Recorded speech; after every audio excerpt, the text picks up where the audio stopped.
जालन्यात मराठा समाजाला आरक्षण मिळावं यासाठी जरांगे पाटील यांनी उपोषण केलं. त्या उपोषणात पोलिसांनी लाठीमार केला. त्यानंतर प्रकरण चिघळलं होतं आणि सरकारने हे सगळं शांत करण्यासाठी निवृत्त न्यायमूर्तींच्या अध्यक्षतेखाली एक समिती गठीत करण्याचा GR काढलेला आहे. या GRचा आणि मराठा आरक्षणाचा काही थेट संबंध आहे का? तसंच अजूनपर्यंत मराठा आरक्षण प्रकरणी सरकारने कोणतंही ठोस पाऊल उचललेलं नाही. त्यामुळे यापूर्वी जसे मोर्चे निघाले होते तसेच मोर्चे यानंतरही निघणार का, अशा काही प्रश्नांचं विश्लेषण करण्यासाठी नमस्कार, मी सोमेश कोलगे माझ्या युट्यूबवर तुमच्या सगळ्यांचं मनपूर्वक स्वागत करतो. मित्रांनो, 2015 ते 2019 या काळात महाराष्ट्रात आपण लाखोंनी निघालेले मूक मोर्चे पाहिलेत आणि ते चित्र फार भयंकर असायचं की लाखो लोक रस्त्यावर शांततेत चालत येत आहेत आणि त्या सगळ्या पुढे सरकारला काही ना काहीतरी करणं भाग पडलं होतं. आता पुन्हा प्रश्न निर्माण झालाय, तो स्वाभाविक जालन्यात झालेल्या आंदोलनानंतरचा आहे की जरांगे पाटील यांनी उपोषण आपलं मागे घेतलेलं नाही. सरकारने एक GR काढला. खरं तर हा GR कशा संदर्भात आहे, तर तो मराठा समाजाला कुणबी जात प्रमाणपत्र देण्याबाबत, जी मराठवाड्यातील काही जिल्ह्यांमध्ये पूर्वीच्या नोंदी कुणबी म्हणून होत्या आणि त्या अनुषंगाने कुणबी जात प्रमाणपत्र दिलं गेलं पाहिजे नियमानुसार आणि त्यासाठीची एक SOP स्टँडर्ड ऑपरेटिंग प्रोसिजर निश्चित करायला एक कमिटी सरकारने तयार केली आहे निवृत्त न्यायमूर्तींच्या अध्यक्षतेखाली आणि त्यासाठीचा GR काल शासनाने काढलेला आहे.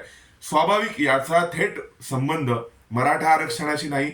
मराठा समाजाला अप्रत्यक्षपणे किंवा प्रत्यक्ष वेगळा प्रवर्ग तयार करून आरक्षण देण्याबाबत नाही.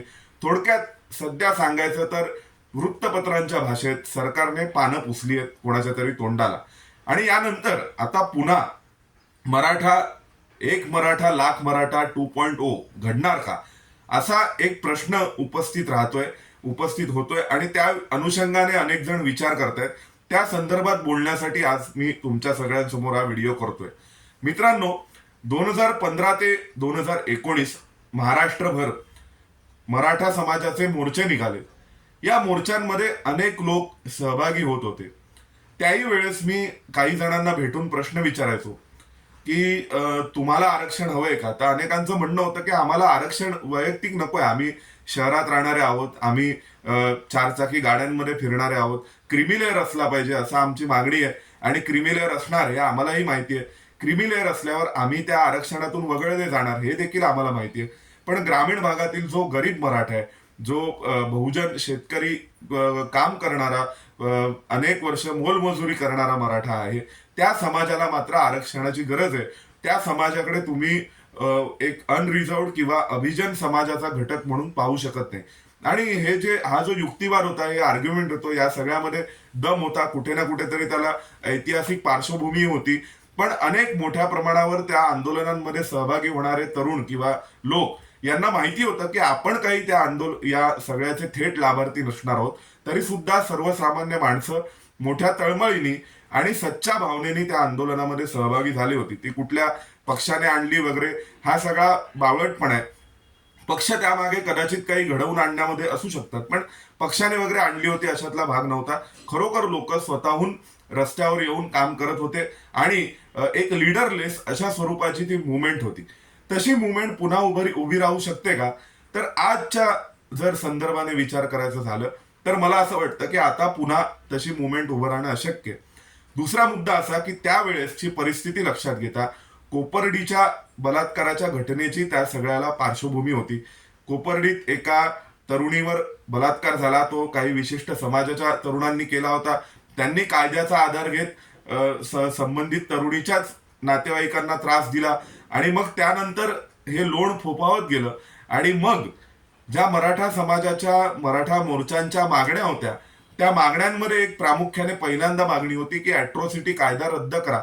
नंतर एक मागणी आली होती की अॅट्रॉसिटी कायदा रद्द नका करू, पण तो कडक करा आणि तो अशा प्रकारे कडक करा की जर कोणी खोट्या केसेस दाखल केल्या तर खोट्या केसेस दाखल करणाऱ्यावरही कारवाई व्हायला हवी. स्वाभाविक अॅट्रॉसिटी आणि हे विषय मराठा क्रांती मोर्चात आल्यामुळे राष्ट्रवादी काँग्रेसच्या राजकारणापुढे एक मोठं आव्हान निर्माण झालं. कारण राष्ट्रवादी काँग्रेसचं, शरद पवारांचं राजकारण हे एका बाजूला मराठा समाजाला आपल्या अभिव्यक्तीचं राजकारण वाटतं, तर दुसऱ्या बाजूला ते गोरगरीब आणि पीडितांना किंवा ज्या दलित आणि मागास जाती आहेत त्यांनाही कुरवाळणारं, त्यांनाही जवळ घेणारं राजकारण आहे. आणि या समोर एक मोठा प्रश्न निर्माण झाला होता सुरुवातीच्या मराठा क्रांती मोर्चांमुळे. आणि म्हणून आपण पाहिले की सुरुवातीला राष्ट्रवादी काँग्रेसची जी भूमिका होती, सुप्रिया सुळेंची असेल, शरद पवारांची असेल, ती या सगळ्या मोर्चांच्या बाबतीत थोडीशी तिटकारा व्यक्त करणारी आणि उदासीनता बाळगणारी, तसंच कुठेतरी आरक्षण मिळू शकणार नाही असा सूर लावणारी होती. नंतर हळूहळू ज्या इतर मागण्या होत्या, त्यात शेतकऱ्यांसंदर्भात भरपूर मागण्या होत्या मराठा क्रांती मोर्चाच्या. अनेक ठिकाणचे शेतकरी त्यात सहभागी झाले होते, त्यामुळे शेतीचा हमी भाव आणि त्या सगळ्याच्या अनुषंगाने काही मागण्या त्यात करण्यात आल्या होत्या. पण या बाकीच्या मागण्या मागे पडत गेल्या आणि आरक्षणाची एकमेव मागणी शिल्लक राहिली. त्याला जबाबदार थोड्याफार प्रमाणात आणि बऱ्याचशा प्रमाणात गेल्या वेळेसचं देवेंद्र फडणवीस भाजपचं सरकार आहे, देवेंद्र फडणवीसांचं सरकार आहे असंही म्हणेन. त्याचं कारण असं आहे की सरकार केवळ आरक्षणाच्या मुद्द्यावरच या सगळ्या मोर्चाला आणि प्रतिनिधी मंडळांना एंटरटेन करत गेलं. आणि त्या मोर्चातील जे इतर आवाज होते, जो शेतकऱ्यांचा होता, जो अॅट्रॉसिटी कायद्याच्या गैरवापराबाबत होता, ते सगळे आवाज मागे पडत गेले आणि केवळ आरक्षणाबाबतची चर्चा. आणि स्वाभाविक मुख्यमंत्री उपमुख्यमंत्र्यांसोबत जर चर्चा होणार असेल तर कुठल्या प्रतिनिधी मंडळाला त्या चर्चेत जावंसं वाटणार नाही. त्या चर्चा होत राहिल्या, त्याच्या बातम्या होत राहिल्या आणि आरक्षणाचा एकमेव विषय जिवंत राहिला. त्यावेळी भाजप सरकारसमोर मोठा क्रायसिस निर्माण झाला होता. त्यांना वाटलं की आपण कोणत्याही प्रकारे आरक्षण दिलं तर कदाचित आपण या सगळ्या मतांना आपल्या सोबत घेऊ शकतो. सुरुवातीला त्या सगळ्यात ह्या मोर्चे थांबवण्यासाठी किंवा मोर्चे होऊ दिले गेले, त्यामध्ये कोणतेही सरकारी हस्तक्षेप झाले नाहीत. त्यामागे एक कदाचित कारण हे देखील असावं की त्यावेळेसच्या भाजप सरकारला वाटलं असेल की आजवर महाराष्ट्रात इतके मराठा मुख्यमंत्री झाले आणि ते बहुतांशी काँग्रेस किंवा राष्ट्रवादीचे होते, मराठा राज्यकर्ते झाले आणि या सगळ्यांवर प्रश्न उपस्थित केले जातील मराठा समाजाकडूनच. आणि हा एक चांगला चेकमेट आहे विरोधकांसाठी, एक चांगला विरोधकांना आपण त्यांना उलटा डाव विरोधकांवर टाकू शकतो. आणि म्हणून सुरुवातीला या मराठा क्रांती मोर्चांकडे दुर्लक्ष झालं. स्वाभाविक कुठलाही मोर्चा, कुठलंही आंदोलन, त्याची शेवटची परिणती ही त्यावेळेसच्या सरकारच्या विरोधातील असंतोषामध्ये होते आणि तसा भाजप विरोधात असंतोष तयार होऊ लागला. मग त्यानंतर भाजपने काही जे प्रयत्न केले होते त्यापैकी काही प्रयत्न मला माहिती आहेत. त्यामध्ये पुरुषोत्तम खेडेकर हे जे वर्षानुवर्ष भाजपचे विरोधक राहिलेत, किंबहुना भाजपच्या विचारधारेचे विरोधक राहिलेत, त्यांना विधान परिषदेचा लाभ देणं त्यांच्या घरामध्ये आणि त्यांना पोलीस संरक्षण देऊन ठिकठिकाणी मराठा समाजाच्या तरुणांची समजूत घालायला पाठवणं, असा एक कार्यक्रम त्यावेळी अप्रत्यक्षपणे भाजपच्या वतीने करण्यात आला होता. दोन्ही छत्रपती संभाजीराजे, छत्रपती उदयनराजे या दोघांनाही राज्यसभा देण्यात आल्या. हे सगळे प्रयत्न जे भाजपने केले होते ते मराठा समाज दुखावला जाऊ नये आणि मराठा क्रांती मोर्चातून हा समाज दुखावला गेलाय का आणि त्यांना सांभाळण्यासाठी म्हणून केले होते. पण त्यावेळेसही भाजपच्या हे लक्षात आलं नाही की हा जो मोर्चा होता, एक मराठा लाख मराठा, हा मोर्चा कोणाला तरी खासदारकी देऊन, कोणाला तरी तुम्ही त्यांची समजूत घालण्यासाठी पाठवून मागे हटणारा मोर्चा नव्हता. कधी नव्हे, वर्षानुवर्ष ज्यांनी कधी मोर्चे आंदोलनं केली नव्हती असे लोक, असे सर्वसामान्य लोक त्या मोर्चात आले होते आणि त्यामुळे ते एक जन आंदोलन होतं. आणि या जन आंदोलनाच्या ज्या मागण्या होत्या, त्यांचं जे म्हणणं होतं, त्यांना जी रस्त्यावरती उतरून त्यांना एक आपलं अस्तित्व दाखवायचं होतं, त्यातून जो वेगवेगळे त्या मोर्चामधले जे अंडर करंट्स होते ते त्यावेळेसच्या सरकारने लक्षात घ्यायला हवे होते, ते घेतले नाहीत. आणि त्यांना वाटलं आम्ही या दोघांना खासदारकी देऊ, आम्ही पुरुषोत्तम खेडेकरांना भेटायला पाठवू, ते आमची प्रतिमा निर्मिती करतील. पुरुषोत्तम खेडेकर जिथे जिथे जायचे तिथे काही तरुण जमायचे, काही ठिकाणी कोणीच यायचं नाही, अगदी 8-15 जण यायचे, काही ठिकाणी गपचूप मीही त्यांचं काय म्हणतात ते ऐकायला गेलेलो आहे. त्यावेळी पुरुषोत्तम खेडेकरांनी खूप प्रयत्न केले भाजपची प्रतिमा सांभाळण्यासाठी, कारण भाजपनेच त्यांना कदाचित स्पॉन्सर केलं होतं पहिल्या भाजप सरकारच्या काळात. पण त्या खेडेकरांना मराठा समाजाचे तरुण कोणी ऐकायला तयार नव्हते, कारण ते सगळे प्रश्न बरेचसे जेन्युन होते. आणि कधी नव्हे तो, म्हणजे गेल्या 20-25 वर्षामध्ये, 30-40 वर्षामध्ये जो समाज जात म्हणून कधीही एकत्र आला नव्हता, तो पहिल्यांदा एकत्र येत होता. तरी एक ऐतिहासिक आंदोलन होतं. त्या आंदोलनाची तुलना तुम्ही कोणत्या तरी कामगारांच्या मोर्चाची, कामगारांच्या संपाशी करण्यात भाजपवाल्यांना वाटलं की हा 1-2 खासदारकी देऊ, 2-4 हे करू, आरक्षण बनवू आणि मग तो प्रश्न शांत होईल. तो झाला नाही. मतांच्या राजकारणामध्ये त्यात भाजपचा कुठेही फायदा झाला नाही. आणि आता मग मात्र शेवटी भाजपला मुख्यमंत्री पदाचे चेहरा बदलावा लागलेला आहे. आपण सगळ्या त्यानंतरच्या घटना या ज्या आत्ताचे जे घडतंय त्या सगळ्यामध्ये मराठा क्रांती मोर्चाचा एक मोठा रोल आहे, या मराठा क्रांती मोर्चाची एक मोठी भूमिका आहे सध्याच्या महाराष्ट्राच्या राजकारणात जे काही बदल आपण पाहिलेत आणि जे काही घडतंय त्या सगळ्यामध्ये. त्या अनुषंगाने आता तसं पुन्हा होईल का? मला असं वाटतं की आता पुन्हा तसं होणं शक्य नाही. पुन्हा तितक्या संख्येने मोर्चे निघणार नाहीत.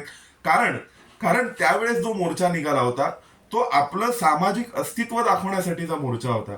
तो या महाराष्ट्राचे आम्हीही घटक आहोत आणि आमच्यावरती कायम म्हणजे काय म्हणतात त्याला, इतरांचे लाड पण आमच्यावर कायम अन्याय, अशी भूमिका असं असं राजकारण का केलं जाते. आणि त्यामध्ये कोपर्डीची घटना असेल, गावागावांमध्ये अॅट्रॉसिटी कायद्याचा होणारा गैरवापर असेल, राजकीय फायद्यासाठी एकमेकांवर राजकीय प्रतिस्पर्ध्यावर अॅट्रॉसिटी दाखल करणं, असेही प्रकार महाराष्ट्रात अनेक गावांमध्ये घडतात.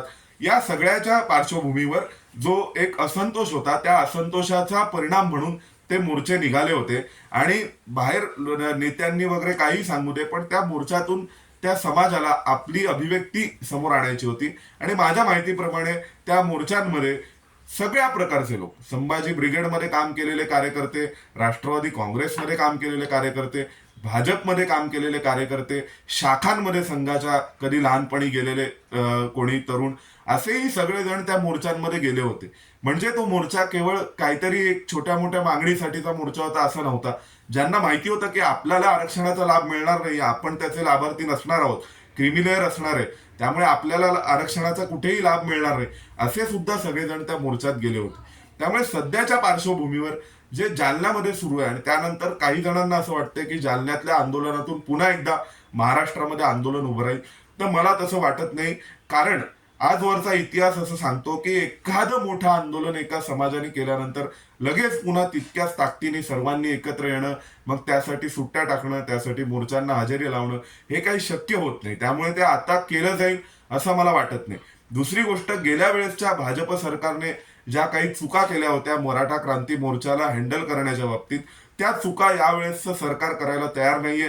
यावेळेसच्या सरकारने पहिल्यापासून जी एक भूमिका घेतली, आपल्या लक्षात येईल की खूप कमी एंटरटेन केलं गेलं. म्हणजे परवाची जी कॅबिनेट बैठक झाली, त्या कॅबिनेट बैठकीमध्ये कोणताही निर्णय करण्यात आला नाही.